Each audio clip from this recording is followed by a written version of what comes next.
All right, so I did not overlook introducing the mayor, but I wanted to wait until after we were ready to start. We will, our presenters this morning are our mayor, Alice Patino, and our city manager, Jason Stillwell. And Madam Mayor, I think we're ready to go. We're gonna jump right in. So, ladies and gentlemen, welcome the mayor of the city of Santa Maria.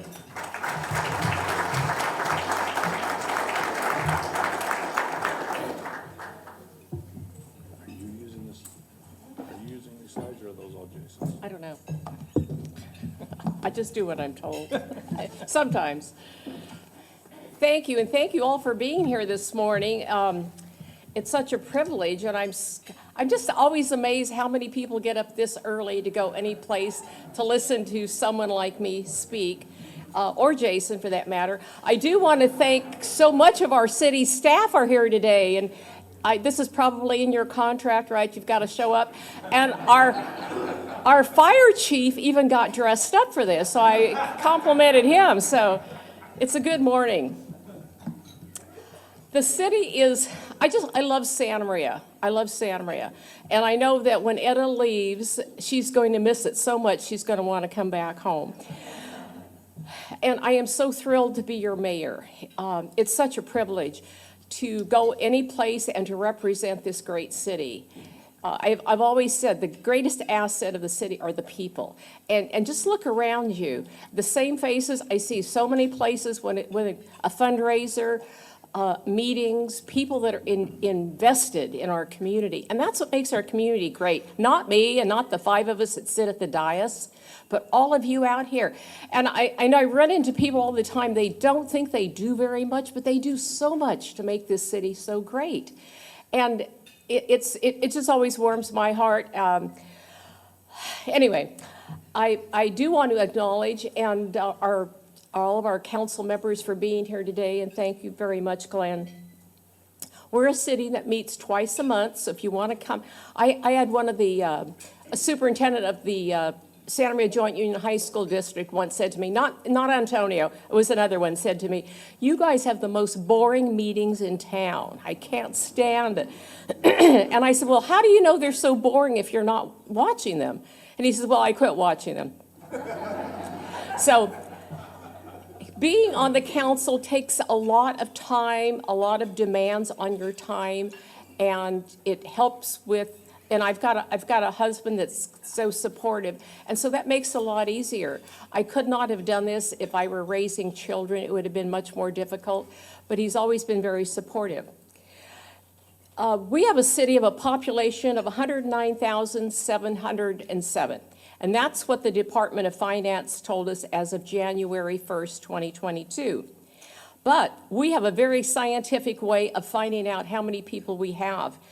And we figure we have more like 120 because we can tell when people flush the toilets. And that may seem like, that is really very scientific. And you may think that's funny, but it is the truth. As of last February, we get together every couple of years, decide what our goals and objectives are going to be. And so, number one is always public safety. And we will continue to focus on public safety.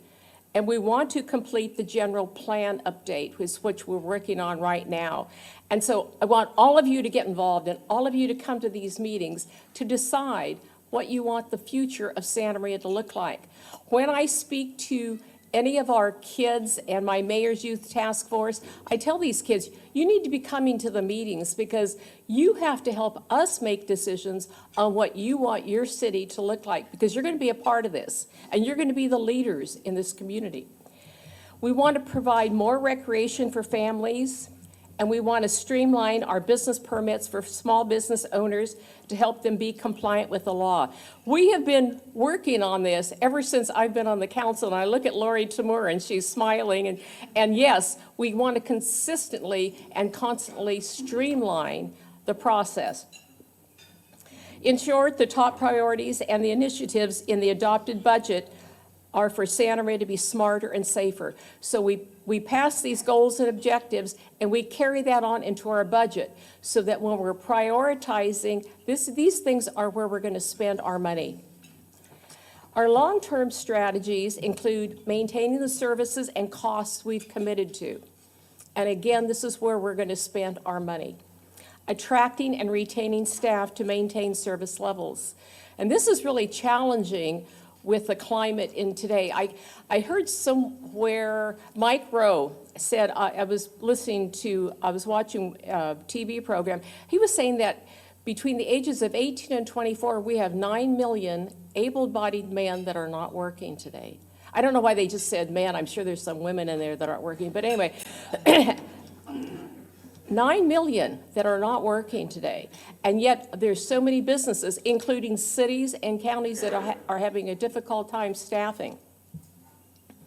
And we need to be thoughtful about adding additional ongoing costs to our budget and continue meeting the community's expectation of high-quality public services.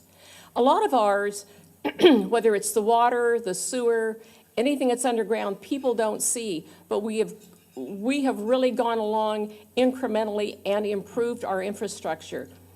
A lot of you may not know about the fiber optic that we have underground in our city, that we've done that incrementally. We've gone down Betaravia, Miller, Maine, and up Blosser, and then we have a few spurs in the city. And every time we're doing a street, we would put the fiber optic in, and so that we knew we needed to have it. We're far ahead of any city, probably on the coast, Santa Barbara County definitely, and San Luis Obispo County. So we're far ahead. We know we needed to do this, and we just started doing this years ago. Santa Maria is targeting the adoption of the general plan update in early 2024.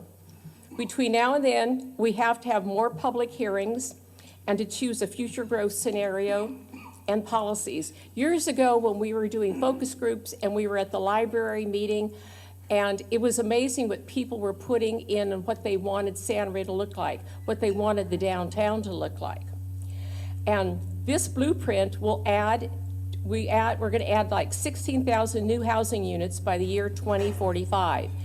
And you're going 2045, and let me reassure you, we have the water.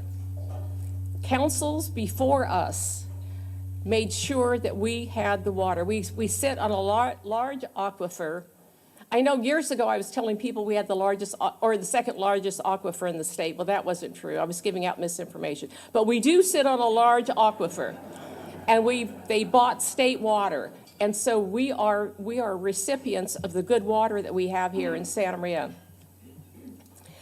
This year and in 2023, we will continue the multi-year update to the city's general plan, including the resident and stakeholder outreach, and will begin to identify adequate land inventory for residential growth and economic development, and to chart new areas.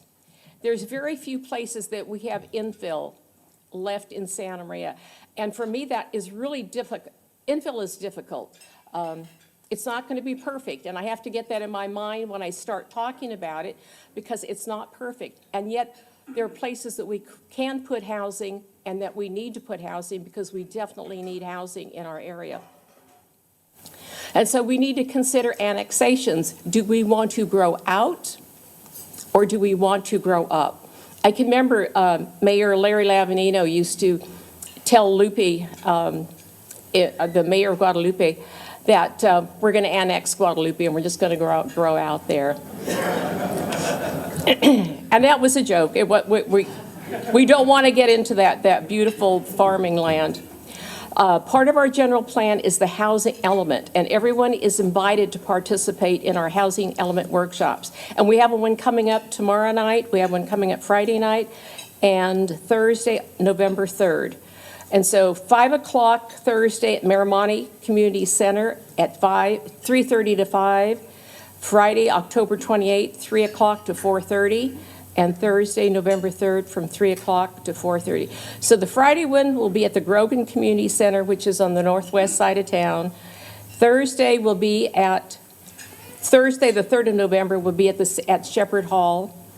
And Thursday, Today is Wednesday, Thursday. Tomorrow night, we'll be at the Maramani Community Center.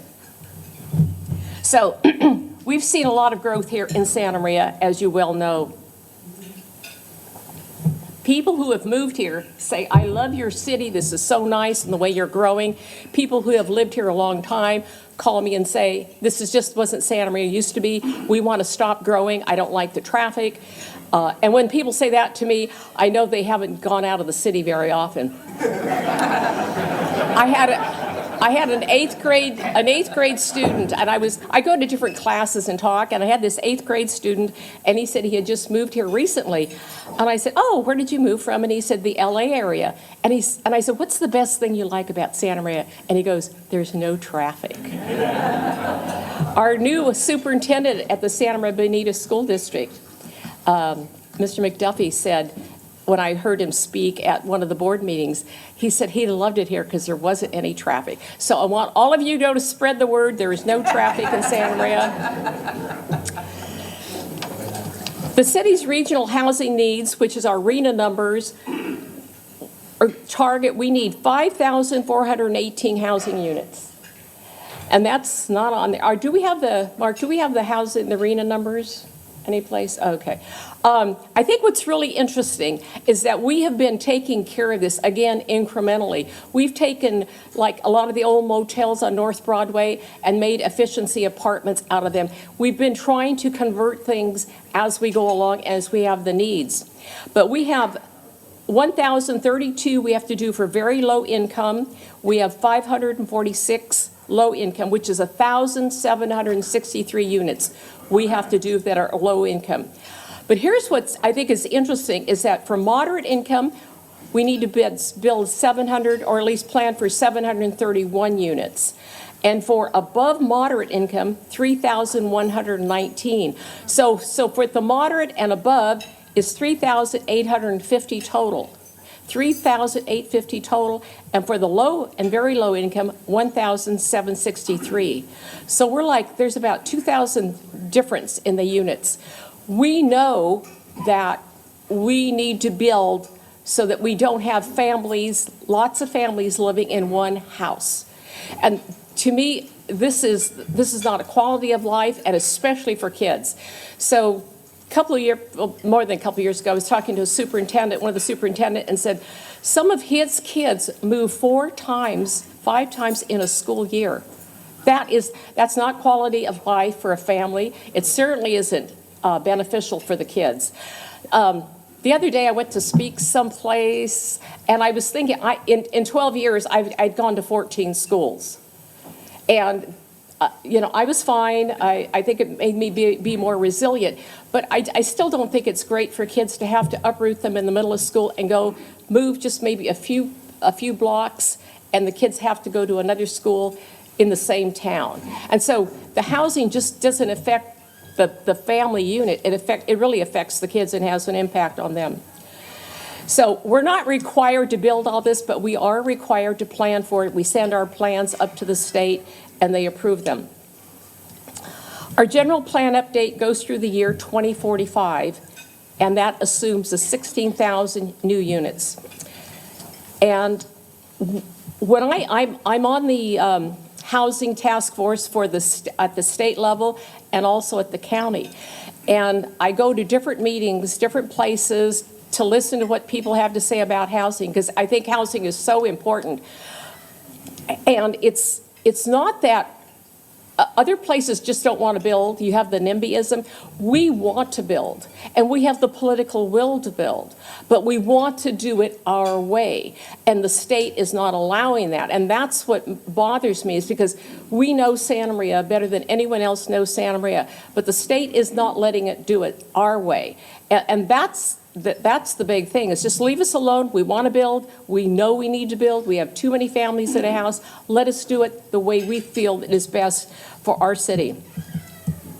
We have the downtown revitalization is happening. I know I've been saying it's happening for a long time, but we have 135 and 166 intersecting. They're both state highways, so we have to work with Caltrans. And if there's anyone from Caltrans here, please don't be offended, but they just don't move real fast. Santa Maria government moves pretty fast. We decide we're going to do something, we get it done. That's not the same, and I won't say anything about the county, Bob, but that certainly isn't the same with Caltrans. And we have to get Caltrans permission, and it depends who's up there that wants to give us the permission, because if it's a guy that loves roundabouts, boy, you're dead in the water when you try to get anything else done. But we have Ms. Waterfield and Ms. Soto that serve on our downtown revitalization committee. And so that's really important so that we see how it's going, and it's going the way we've wanted to go. We've heard for years that residents want a downtown that is pedestrian friendly, that has restaurants, that has entertainment, and that seems to be going on for years. The people want the same thing and they want it downtown. You know what makes Santa Maria so appealing, and I've always said the people, and I really believe that, because every place you go and you see the people are so willing to come forward and do so many things. The business owners in our community really give back. Anytime you have a fundraiser, people are right there. The Santa Maria Times in Marion did their Day of Hope, and I had a woman that gave me a $100 bill. And we have people coming by in cars that you don't think that maybe people can afford a lot, and they're so generous with what they have because they really, really give back to our community. We've always been a city of financial discipline, a pay-as-you-go city, and our budget is based on what matters most to our community, and that's the way we place our budget. And when we built our $33 million library, when we cut that ribbon, that library was paid for. When we built the parking structure there, which was a $5.4 million, and we opened that in 2006, it was paid for. When we built the $9 million transit center back in 2011, and we cut the ribbon there, it was paid for. When we did our police station, $29 million, and we went to that police station, it was paid for. And that, we think that is so important. You just don't know what's going to happen, or that rainy day. We've saved our money. We've had to get into our savings to adjust our budget. But I can't imagine if we hadn't have done this and had not been fiscally responsible, what we would have. And you can't just think that something's going to happen and money's. We could never have thought the past 2 years. We would never have planned for it. None of us did, not in our personal life or in a business life. And it's been, well, we can look back and say what a mess it's been by people who did not make good decisions. But we've made so many good decisions in Santa Maria that we are not suffering as many places are. And that is so important. Back in 2018, we had 74% of Santa Maria voters supported the Measure U. And that was the 1 cent sales tax. And so those funds now bring in about $25 million per year. And that's really important. I think it's important because people in Santa Maria are saying to us, we think you guys are doing a good job and you're spending your money well. Now, not everybody says that to us, because I do get emails to the contrary, but that calls us all kinds of names. But I think it's really important to know that 74%, that's a great percentage.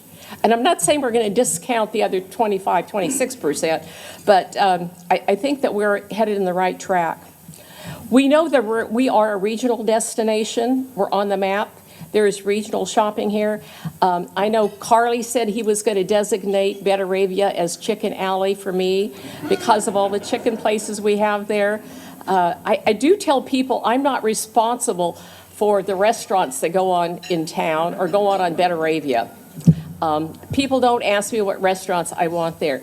I did have people from some wives from when I'd gone out to the base a couple of times saying they wanted a Cracker Barrel. I had never heard of a Cracker Barrel. But now we have a Cracker Barrel here. It made her have some connection with where she used to live back on the East Coast or the southern part of the states. We've had our Downtown Fridays, which have been very, very successful. And if you haven't been, you should go. There's families there. They're taking their kids. They're having a great evening. They're eating. They're enjoying the music. And we don't have any problems. There's just families enjoying the evening. And if you haven't been there, you really, really need to go.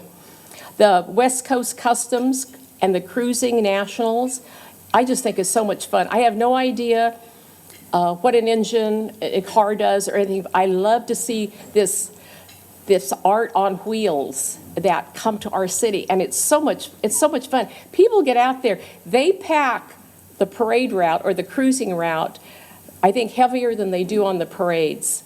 So that is, they get there early, they set up their chairs and just enjoy that. We just had the rodeo not too long ago, which is always great, and we have the parade and all the festivities that go on at the rodeo grounds. I think Santa Maria's got a great quality of life and the civic amenities here. If you really want to do some things, you can do. There's a lot to do here in Santa Maria. I had a friend years ago, and she and her husband spent, I don't know how many weekends, planting new sod in their backyard. And I thought, man, I know there's more to do in Santa Maria than plant sod. And it's not, I'm not a great gardener, as Miss Waterfield can attest to. I've been told I have to water my plants so they'll grow. Even my succulents don't do very well. But there's so much to do. Just look in our activities at our parks and recs. And we put together a lot of things that people are interested in doing, and we get good attendance in this. When I do my Mayor's Youth Task Force, I ask these kids, what do you guys want? What other activities do you want to do? And I get a lot of information from them. I don't think a lot of times kids have adults asking them, what do you want to do?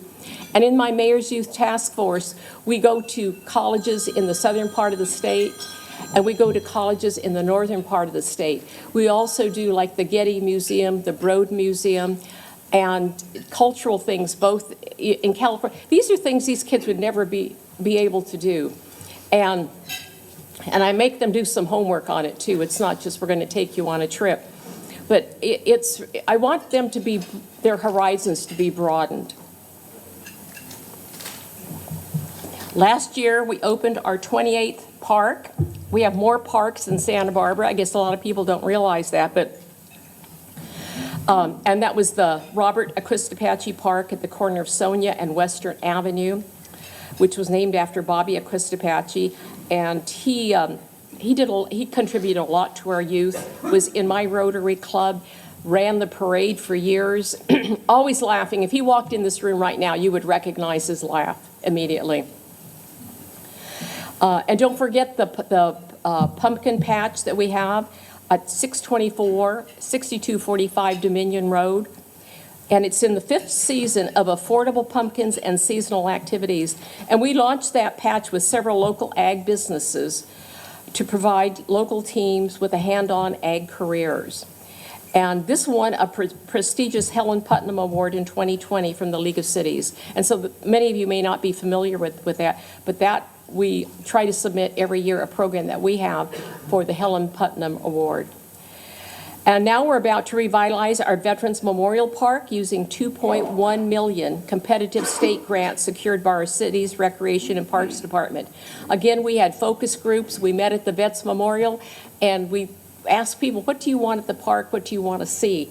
And people turn out. There's ideas that people have that you may not even think about. One woman was there because she had a grandchild that was physically handicapped. And unless you go through that, unless that's part of your experiences, you don't realize the needs that we have in the community. And I know that the city put in, I think with the help of the Kiwanis, right, Mr. Posada? We put in a play structure out at Presker Park to address these needs. And people are out there using them. Public safety remains the priority for the City Council, and our public safety receives 62 cents out of every dollar in the general fund and 90 cents of every dollar from Measure U.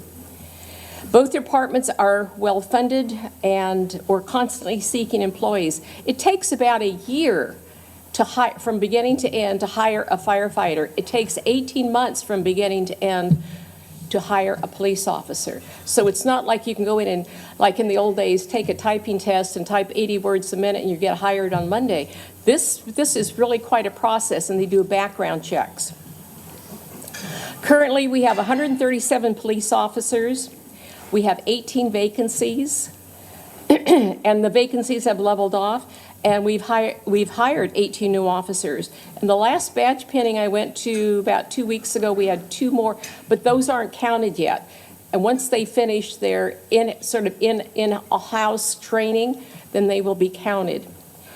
And you know, I've met residents from different parts of town lately, and the big calls I'm getting are a lot of the crime going on in the area, rural crime going on. I've met with our DA and growers in the area, people on the northeast side of town of the businesses, people around Bradley Square and their concerns.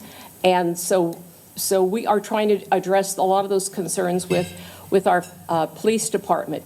It's amazing. Sometimes you don't realize when you build apartments that are very high density next to a nice housing area, how the issues and problems they have, whether it's parking or other issues, flow into the areas right next to them. John Savernock, who will be the district attorney in January, has said consistently, file a report. When you have a crime committed, and I'm saying this to all of you, file a report. And I know people have thrown their hands up in the air and said it doesn't do any good. Well, eventually the person will be caught. They'll have to go before a judge, and if they don't, they probably won't show up. And then there'll be a judgment for a warrant. And we just have to keep on it. We have to personally, each one of us, be responsible. We're all aware of the challenge in the job market today, especially this group. And so we continue to seek the best and the brightest talent. And there are so many career opportunities in the city. I get so many compliments continuously from people, and they may not know the name of the city employee, but they will say, so-and-so did this for me. And it was things that people don't have to do. It's just because we have such wonderful employees. We have people that are personally wonderful, not just the staff that's sitting over at this table here.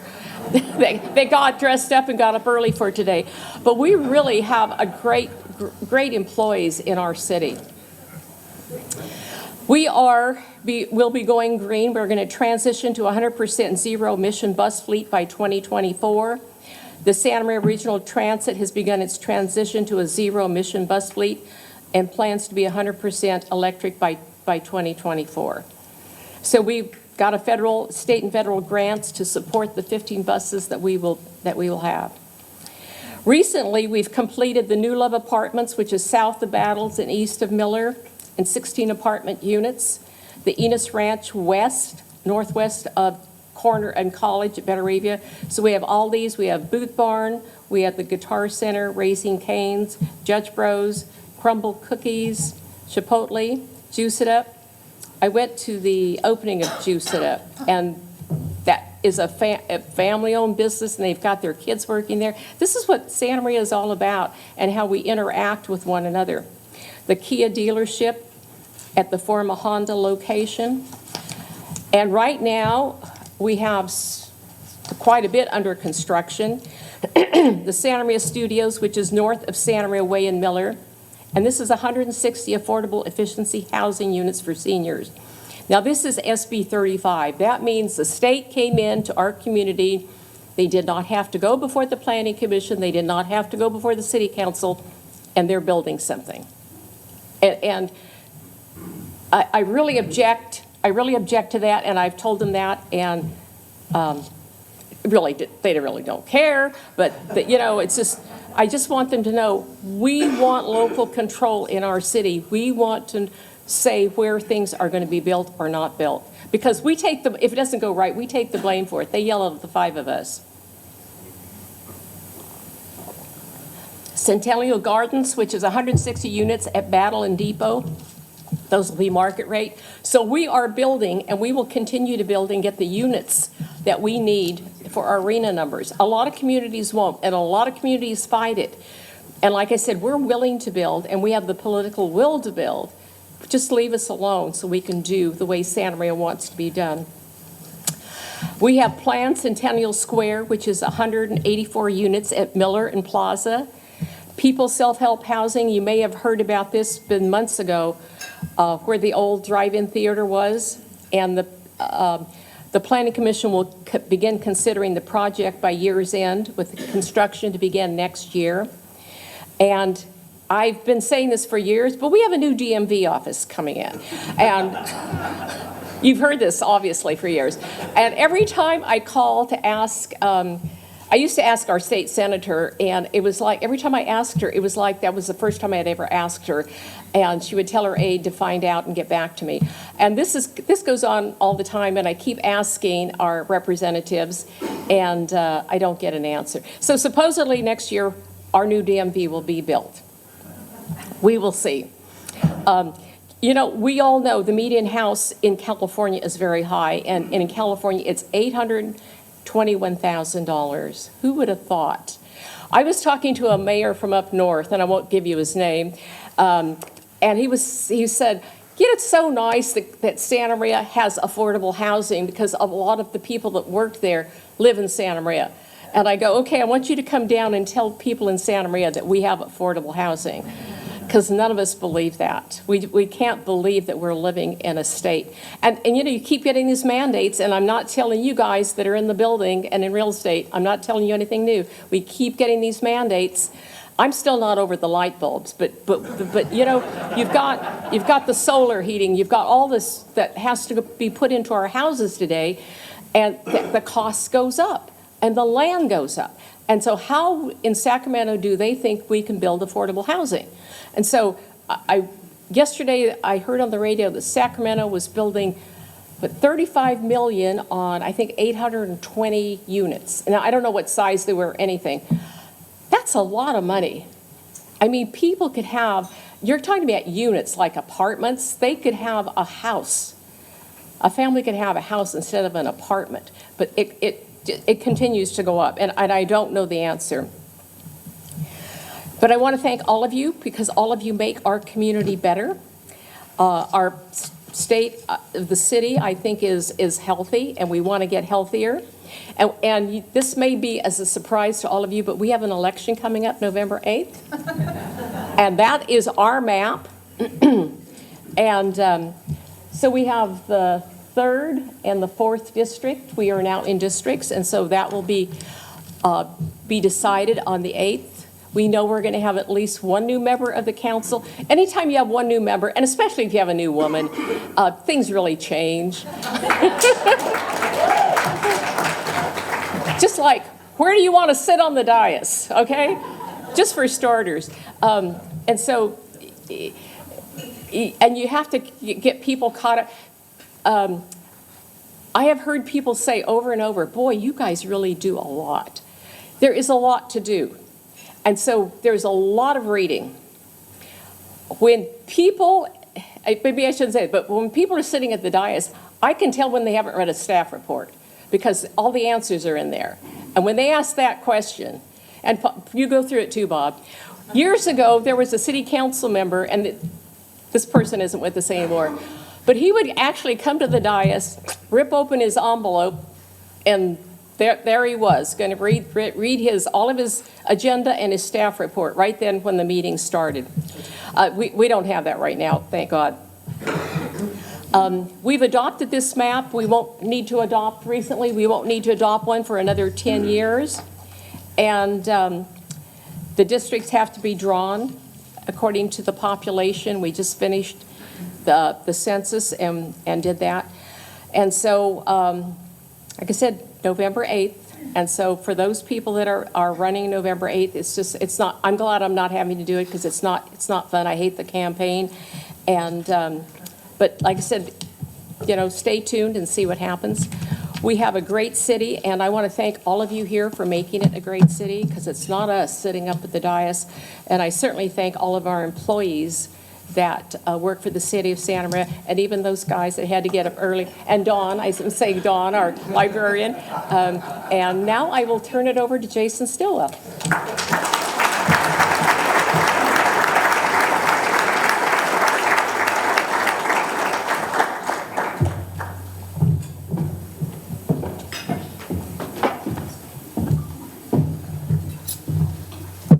Thank you, Mayor. So I'm not as charismatic as the mayor, so I'll just jump right into it. We have heard from you in years past that what you like to hear about is the goings-on in the city, the development, how the economy's doing, and what the overall state of the city is, so I'll stick to that today. And first, let me just say, we do want to recognize our employees. Thank you, Mayor, for doing that. We have 680 or so employees working in the city, hardworking employees doing the work that we all count on to make our lives beneficial, from public safety to road maintenance, park maintenance, and all the folks that support that. So I want to acknowledge the hard work they've done, which has allowed the city to flourish in the way that the mayor just touched on. So I'll jump into the new development. The mayor talked about a lot of it. I have pictures as we go through here. The big picture, as you heard from the mayor, there's a lot of activity going on. We're seeing the excess of $200 million of new investment in the past year in new development. Thousands of new housing units are proposed. We have more than $118 million in new construction valuation just year to date in the past 12 months, compared to $59 million in year to date 2021. So first, well, actually, before I get there, so this is just to represent the area of the town. It's a zoning map, and there's a lot of zoning districts, but I'll go through just to show where that development that the mayor talked about is. But generally, so this is the river, that's the airport, Broadway, Main, 101, and Santa Maria Way kind of curves off there. So as I go through, you can at least see where some of these developments are. So first, I'll talk about the development under construction. And as the mayor mentioned, Santa Maria Studios, that's the Senate Bill 35 project. It's on Santa Maria Way and Miller. It's 160 affordable efficiency housing units for seniors, and they're going up quickly. Right now they look like a bunch of cargo containers, but they'll put on facades on them and they'll look like normal buildings. They are big though, and as the mayor mentioned, they were approved. We approved them ministerially. That just means they can come in, get a permit, and just comply with the building permit requirements. Centennial Gardens Apartments is on the southwest corner of Battles and Depot. That's also underway. It's 160 affordable housing units, or apartments. We have the Elements apartment, known as Lakeview Mixed Use, at the northwest corner of South Broadway and Skyway. And that's 164 apartments, 11,000 square feet of commercial. That's under construction with grading and utilities underway. The Gateway Mixed Use development downtown, right on the northwest corner of Main and Broadway, is 18 apartments with the ground floor commercial. And then the Northman Santa Maria Way near Sunrise, the rough grading has begun, and that will be residential development with 56 single-family homes. Up to the north, the Carpenters Union, if you're coming off the freeway, actually it's way up on the north end. Coming off the freeway, you'll see this building under construction. It's 30,000 square feet. It's a vocational training center up on the north end of town. And even the Santa Maria Cemetery is growing. They have a new administration building. And as Mark told me yesterday, if we're growing, they're growing. So thank you.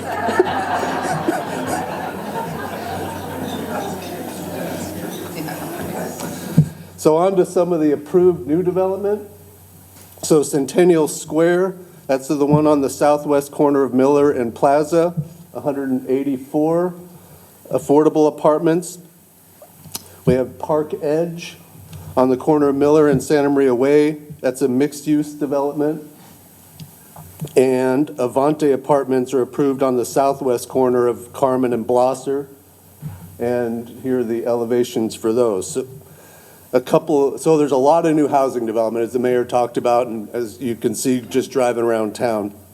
In addition to the housing, we have a couple ag support businesses that are expanding, Maxco Boxes and Seaside Packaging. So, and there's still, even more so under review. So those are the ones in construction or proposed that you're starting to see work on in the community.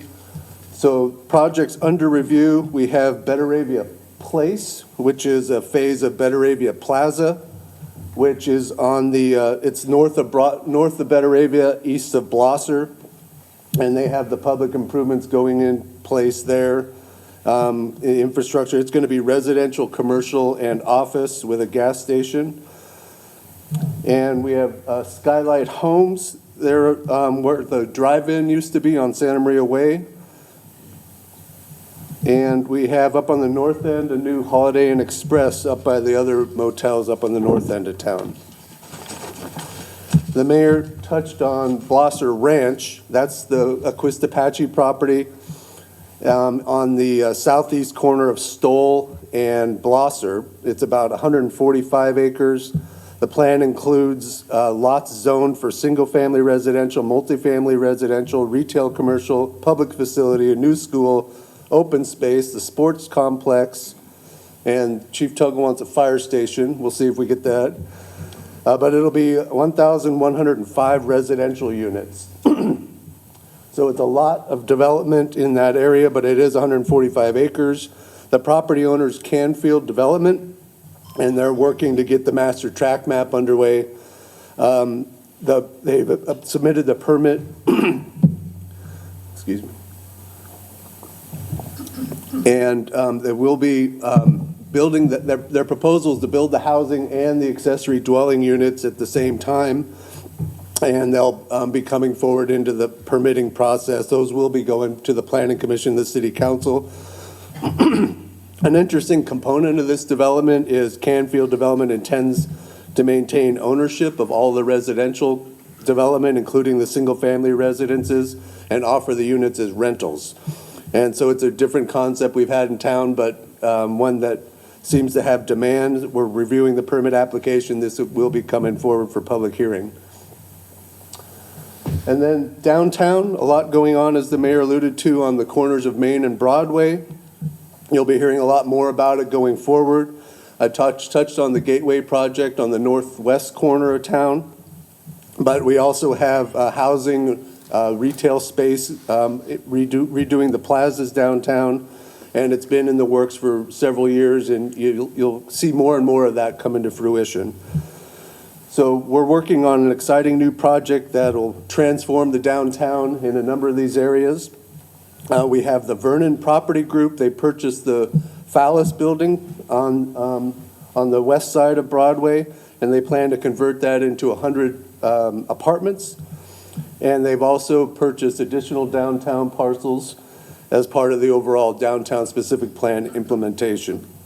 Several years ago, the City Council had a public meeting where they approved a development agreement, or several weeks ago, a development agreement with Vernon, and it's to start implementing public-private partnership on the underused parking lots in the downtown, again with mixed-use housing, more plaza spaces, restaurants, and places for people to go.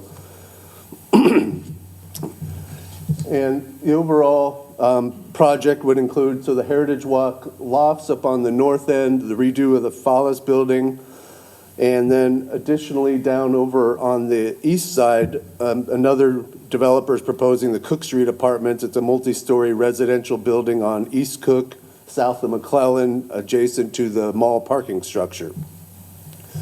And just real quickly, there's a whole lot more development with new U-Haul, A Street Market, the new McDonald's, if you see on Broadway, is redone.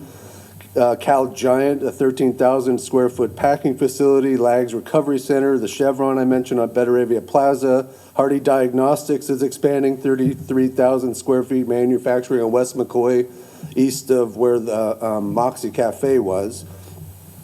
And then there's the Richards annexation down on the south end of town. The request by the property owner annex 45 acres into the city. It's at Orchid Road and Union Valley Parkway. And they propose new retail commercial shopping center, restaurants, drive-through, grocery stores, retail shops, mini storage, gas stations, car wash, and also 400 residential units there on that corner of UVP and Orchid Road, or 135. And then, as the mayor touched on as well, just a lot of accessory dwelling units, and those are the granny flats or the houses built in the backyard. So the city has approved more than 1,000 accessory dwelling units since 2018. And so there's just, with the bigger lots in town and the state allowing, facilitating the construction of these, we've seen a lot of them. And those have helped our housing situation, but also impacted street parking and other impacts that we've seen in the community. So on to community indicators. So the city's strong, that we're on a good trajectory. We are seeing crime consistent with what you're seeing statewide and nationally. And the city services, again, we're providing quality services. One challenge we have is just finding staff to fill the jobs. And we're working to develop our own employees. We have a lot of good young Santa Marians here who want to work and want to work for the city. And we're fortunate to be able to hire many of them, and we want to be able to develop them into to grow into more complex jobs as they stay with the city. So the crime statistics, you'll note that the 2022 numbers are just through September, but we're seeing an increase in property crime consistent with crime across the nation.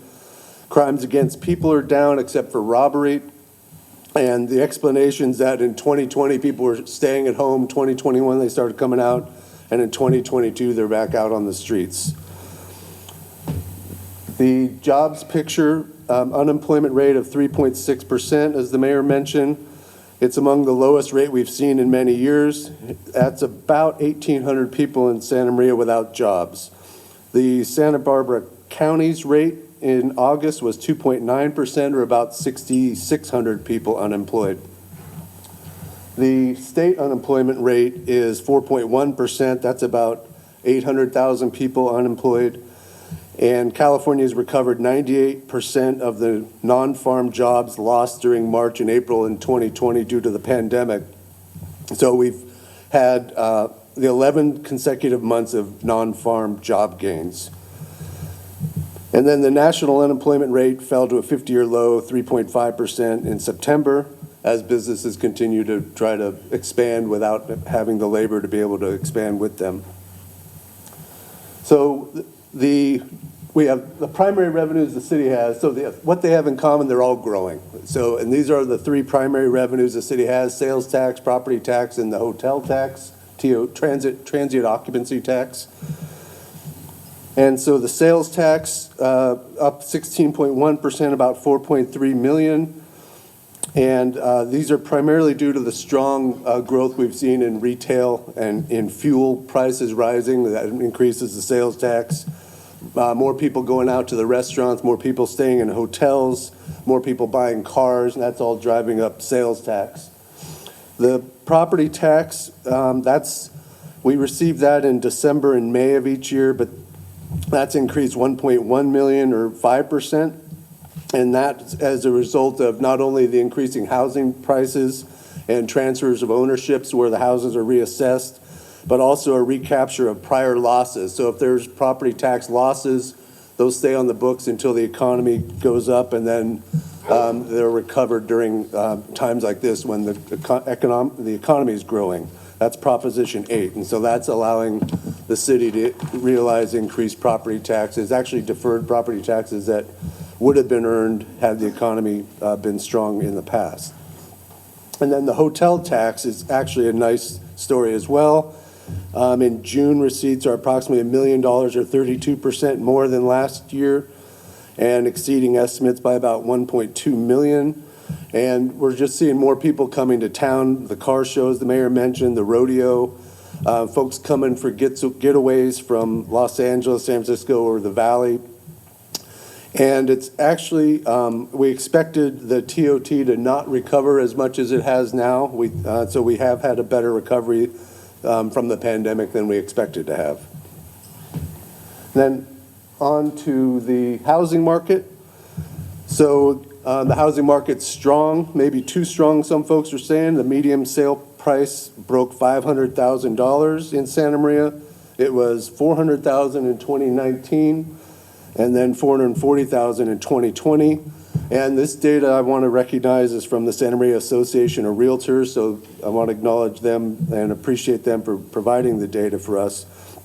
But it's, one of the strongest economic indicators that we have is the housing market.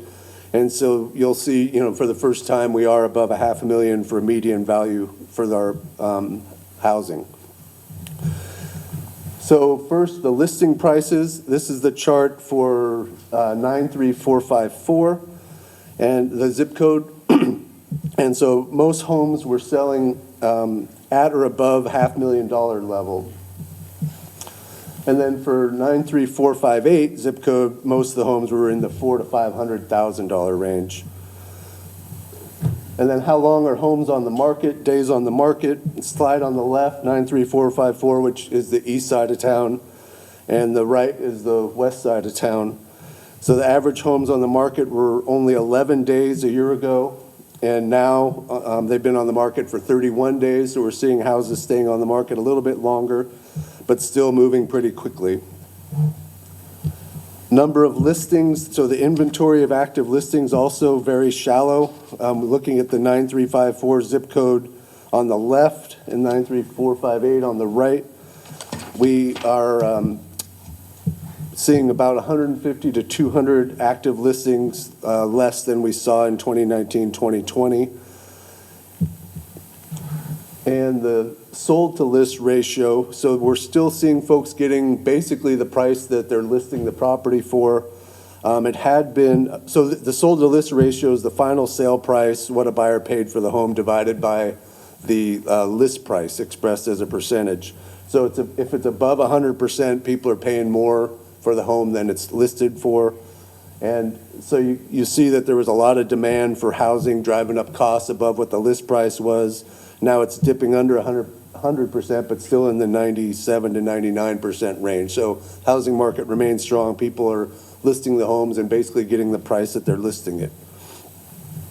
And then looking forward, as you're seeing, reading the news and, running your businesses, there's a lot of clouds on the horizon, and we're all keeping an eye out on what those will mean for us in running our business. We have the inflation thread, 8% plus. The Federal Reserve targets 2%. We're just, sustained concern about a recession. The unemployment's really low, so we are not able to hire the people we need. And, the budget surplus of the state's kind of a conundrum. On the one hand, they have about $100 million extra this year, $100 billion extra this year in a surplus. And next year, I was going to say a smart aleck thing about the state, but the mayor already did. So I'll leave that alone. I'll leave the politics to the mayor. So just as the way the tax structure is, though, next year that surplus will go away because their tax structure is really based on the high income earners. And as the economy changes, as we're seeing, that surplus will decrease as well. But still some questions about how the state will use that surplus. And then the demand for housing continues, although the rates are up. And then on to the city budget. So again, $258 million in our operating budget. We've, with the council's recently adopted budget, we've added staff with 36 full-time positions, 5 part-time positions. And we're completing or in the process of completing over 150 capital projects as part of the budget. So a lot of work. You see a lot of work with the development community in town, and you'll see a lot of work with the city around town as well. We're funding our local roads, doubling our funding for local roads this year and next. You've probably seen all the chip sealing and road construction underway. The painting will occur, the striping and the painting will occur later in the upcoming weeks. But one thing the council's been focusing on is all this increased street maintenance is not only a more pleasant drive for you, but it actually reduces costs over the long term by paying to maintain it now rather than paying more to reconstruct it later. And then, you know, the ongoing revenue expense challenges, we're not any different than other cities or other governments facing serious financial challenges. So we will move forward with the downtown revitalization. All this new development will help drive up revenue. It also brings more people that use more services. So we are seeing relative balance going forward, but some concern recognizing that we are going to have to be proactive in order to maintain a balanced budget and to continue to invest in the things that the community wants, like nice roads, public safety, parks, libraries. Libraries, I mentioned libraries. Dawn always says I never mention libraries. We have a great library system. The challenge we have with libraries, as an aside, am I out of time? I have to leave? No, okay. All right. Yeah, it's just getting people to know we have the library and that it's not the library they went to when they were kids and it's not just about books. I mean, the library does a whole lot of stuff, and so we're going to have a concerted effort to get the word out and try to get people to experience the library and what it does now and recognize what great service they have. All right, there, okay. All right. Yeah, and again, so part of the persistent challenges we have are the ever spiraling CalPERS retirement payment obligations. So that's increasing personnel compensation cost more for us to provide the service. Another challenge is just making sure our water supply is stable. As the mayor mentioned, we have a great water supply, but you know, we want to make sure it remains resilient and that we protect it.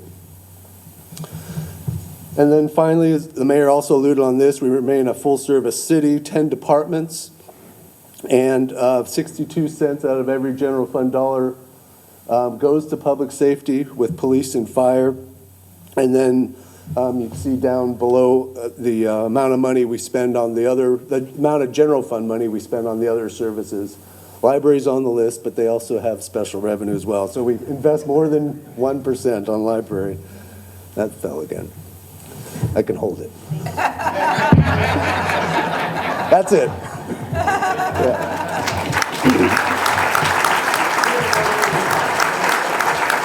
So I think we have time for some questions. If you have questions for the mayor or I, we'd be happy to engage on them. Any questions? No. All right, that's easy. I guess I have a question for the Sure. mayor. Yeah. I know you've mentioned in the past your concern about the state telling us how to do housing and that you want to see it done with more input. What are some of your concerns? What is not being listened to on our end that you're worried about with some of the housing projects that the state's taking the lead on? Well, I'd like to go up here. Okay.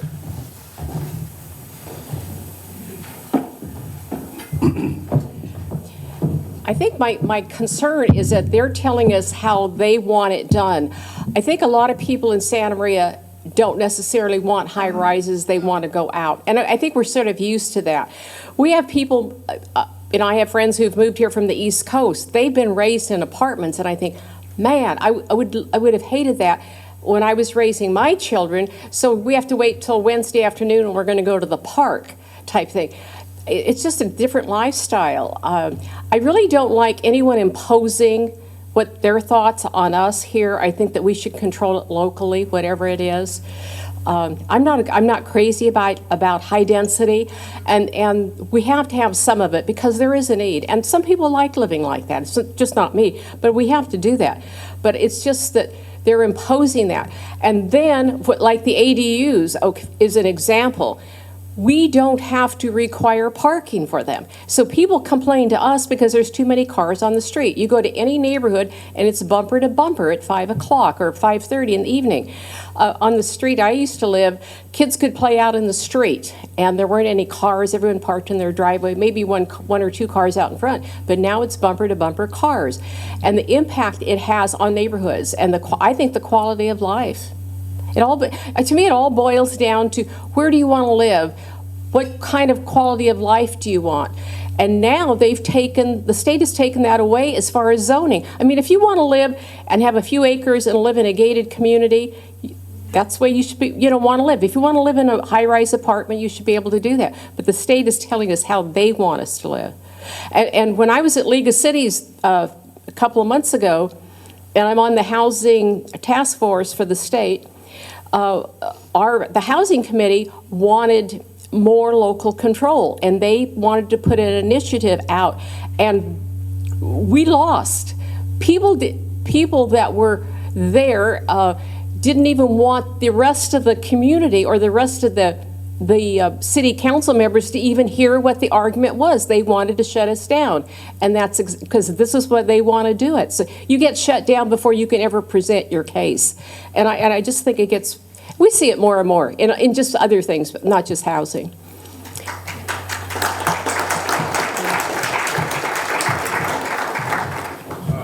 Any information, because of the city being bigger, a lot of people on air travel, Air travel? airports, anything? I'm not on the airport district board. Thank God.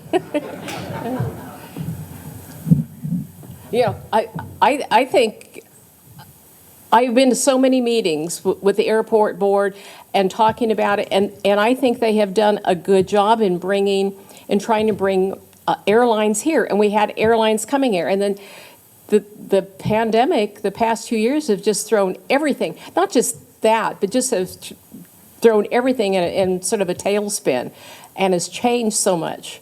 I mean, I just look at what it's done to schools, what it's done to the hospitals, and other things in our community. That's it. Good. And we're really proud of our medical school, AT Still, too. I see Ted in the back. So, yeah. So with a lot of the jobs that we have in town, I mean, we talked about a lot of the development, but it's really, our focus is on the healthcare industry for the region, and then obviously being the retail center of the region. So a lot going on, and we thank you for being here today and asking the questions and listening to us. And the state of the city is great, and it's thanks to you, and we appreciate the work you do and being able to support you and your businesses going forward. So, yeah, thank you.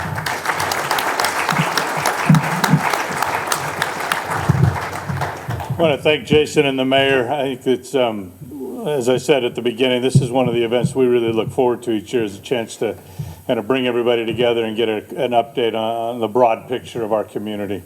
I want to acknowledge also, I'm going to take a little moment, when my staff just stand where you are, they're all kind of spread around the room, but if they'll stand up. There we go.